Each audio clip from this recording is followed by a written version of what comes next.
Windshields on modern vehicles have gotten increasingly expensive, and while Rivian is no different, I think you'll be shocked to find out just how expensive and frankly annoying it is to replace a windshield on a Rivian. We recently had to replace the windshield on our R1S, and I want to show you the exact costs, other options you have, and one thing you can do to save future you a ton of money should you find yourself in the same situation. So let's go ahead and dive right in. First, why the heck are these things so expensive? Well, modern windshields are expensive really for two reasons: acoustic glass and advanced driver assistance. Acoustic glass is thicker glass that has two panes essentially with material in between, and it reduces the overall noise that enters the cabin. This is great for overall cabin noise levels, comfort, and just quality of the glass in general. However, the advanced driver assistance systems usually have a cluster that lives behind the windshield that needs to be forward facing. In here, you often have cameras and sensors for automatic windshield wipers, cruise control, lane centering, and more. This has been true of vehicles for years now, including all the way back to our 2015 Jeep Grand Cherokee, but there are more sensors doing more that are more important to the integral features and functions of your vehicle than ever before. In the Rivian, this is really the main thing that's going to throw things off as I go through this process. Now, let's start with how we got here. It was a little bit of bad luck. We actually got a rock chip on both our R1T and a rock chip on our R1S in the same month. Thankfully though, the R1T, the rock chip was nice and low in the black, and we were able to get a chip filled that has not spidered on us, and I don't see it sitting inside of the cabin looking forward. However, on the R1S, the rock chip was right in the line of sight for the driver, and while we were also able to get that filled, the rock chip was still in line of sight for the driver and just not something that we wanted to tolerate with a vehicle at this price point. You could have easily lived with it in the windshield and it would have been safe to operate with, but it was something that we elected to replace. I feel like that's an important thing to note. So how do you actually get a windshield replaced? In the past, on our other vehicles, such as Jeeps, Volkswagen, Hyundais, we've almost always gone to Safelite. And if you look on the internet, you'll see sort of a mixed checkered result of people getting Safelite repairs. I've always elected and had the best experience when I asked Safelite to do OEM. And so I called around to Safelite to see, hey, what does a windshield replacement look like in our area for a Rivian? Now, we did have Safelite do our rock chip fills as we were sort of sorting out what to do. And thankfully, it only took a couple days for them to get scheduled. And then they actually came to our house with a mobile unit and filled the chip on both vehicles at the same time. That was a great experience if you just want to live with what you have for a short period of time. In terms of a full-on replacement, it turns out that Safelite can actually replace the glass on a Rivian, and it is less expensive. But there is one big drawback if you use Safelite to replace your Rivian windshield. At least here in the greater Seattle area, after calling multiple Safelite locations, and keep in mind there are a lot of Rivians in the Pacific Northwest, none of the Safelites I spoke to were actually equipped with the calibration equipment or process to correctly calibrate the sensors behind the windshield so that I could use things like adaptive cruise control, lane centering, or even possibly my automatic wipers. This was a huge drawback and sort of a non-starter for me. Plus, if you look at some other experiences, some people have had, again, sort of a checkered experience with Safelite. Mine has been fine, but others have varied. So that is definitely something to keep in mind.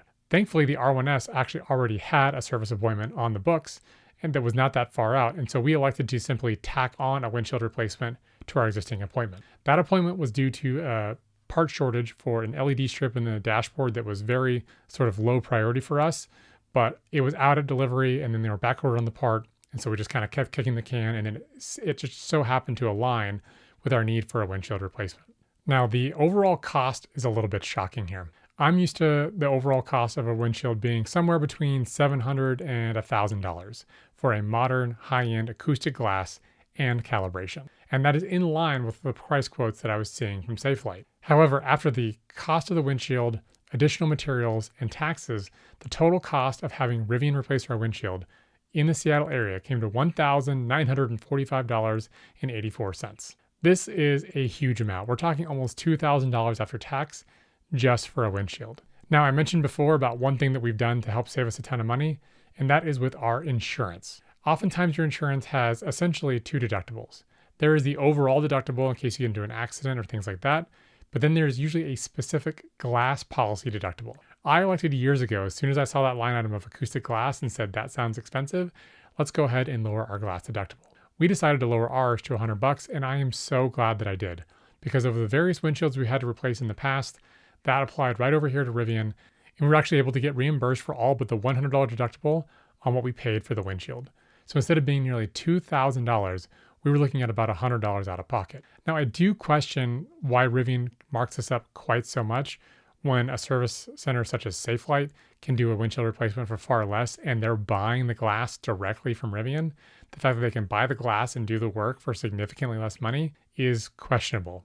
But if you take a look at this post from Reddit, you can see that some people have actually taken the best of both worlds. In this screenshot of the Reddit experience, this user from Reddit was able to go to Safelite, get a discounted rate of $700 for the glass, and then schedule later with a Rivian service appointment to get the calibration done for about $80. If you're paying out of pocket or have a really high deductible, this is a great path to go because it is significantly less money than what we spent directly with Rivian. However, there is still the risk that the Safelite technician may damage the rain sensor wiper, which would be about a $200 cost. Looking at the bill of goods that they charge us for in the Rivian windshield replacement though, there is a $200 sensor in there. And so I'm sort of suspecting that maybe the Rivian service tech actually damaged the rain sensor wiper as well and then charged us for it as part of the process. Or perhaps they just expect that it's going to get damaged and they just include it on the bill. I don't know. Either way, there's an expensive sensor on there that I didn't think is probably necessary, but maybe it gets damaged to this and then maybe that's unavoidable. Now, if you're looking at this and thinking, oh my gosh, that is so expensive from Rivian, and holy cow, it takes far too long to get your windshield replaced, you are correct on both accounts. However, there is a sliver of good news here. RJ Scarange, the CEO of Rivian, recently posted on social about the significant upgrade to their overall service center and mobile service fleet that is due out by the end of the year. This has been a clear focus for them going forward. You can see the permits and activity for them trying to open additional service centers. And I've been pretty consistent in saying that right now service is the number one reason you should not consider a Rivian. However, I do believe that by the end of the year, this situation will improve dramatically. Rivian is starting by increasing the actual service locations that they have so they can handle an increased volume from their growing customer base. They currently have 77 service centers and will have 100 by the end of this year. But in much bigger news is actually the expansion of their mobile service fleet. We've had some mobile service from Rivian, but it seems to be far more scarce in the Pacific Northwest than it seems to be in other locations. They currently have 550 mobile service vehicles, and they're aiming to go as high as 1,000 by the end of this year. Apparently, about half of all service visits that Rivian operates right now are done via mobile service, and they want to get that number to above 70%. I think some geographical areas, such as the Pacific Northwest, will benefit from that more than others. I think if you compare a Safelite windshield replacement with a mobile service appointment from Rivian in a timely fashion that can come out and actually calibrate your sensors for $80, that seems like a really fair and reasonable alternative. But I do not think that the average consumer can be asked to wait multiple months with their very expensive car in a sort of halfway state. I would rather have a cracked windshield than not have my sensors work. Other people may feel differently. I do think that if Rivian wants a standard consumable thing, such as a windshield, to be able to be replaced in a timely fashion by customers without a lot of hassle, they dramatically need to increase this mobile service, and I'm very happy to see that they're actually doing that. So what do you think? Do you think that this is an acceptable state for current Rivian service? Does this worry you about Rivian? I will say that the service techs did a great job. The glass looks pristine and everything works exactly as intended. I would be a little nervous with our next windshield replacement if it happens anytime soon, but fingers crossed we do have a low deductible, and so if we get to that point, it's not the end of the world.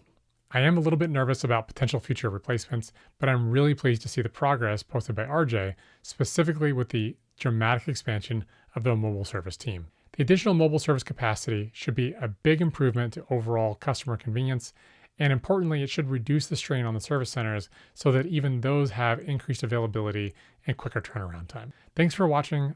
We are headed out on a long road trip here soon, so hopefully we'll see what happens on the rock chip front, but the odds aren't exactly looking great in our favor by doing over 5,000 miles over the course of a couple weeks.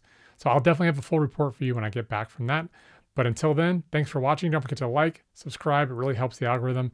And until next time, stay curious.